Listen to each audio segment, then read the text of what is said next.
ગામડાના ત્રણ બાપા, આના પાપા ને કાના પાપા, એને એમ થયું કે હાલો આજ તો અમદાવાદ ફરવા માટે જાય.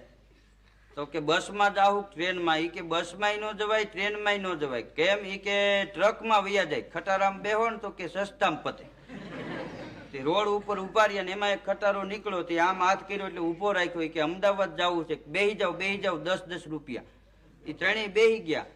ટ્રક ઉભો તો બેઠા ને ટ્રક હાલતો કર્યો. ડ્રાઈવરે 2-3 વાર ગેર બદલાયો હતો. આના પાપાએ કાના પાપાને ઠોવો માર્યો કે આ જુવાન આ બળીકો કાઢી નાખવા માગે છે, આનાથી નીકળશે નહીં.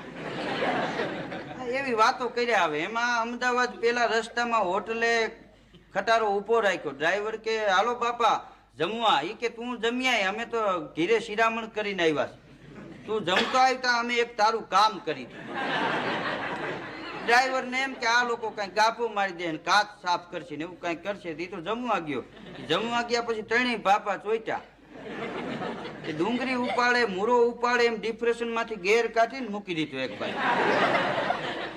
ડ્રાઈવર જમીન આવ્યો એટલે કાના બાપાએ પૂછ્યું જમ્યો? કે હા. શું જમ્યો? એ કે 2 રોટલી ને બે રોટલી ને કે 1 શાક ને 1 દાળ ભાત.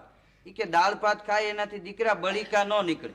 ત્યારનો મહેનત કરતો હતો ને જો આ કાઢીને મૂકી દીધો.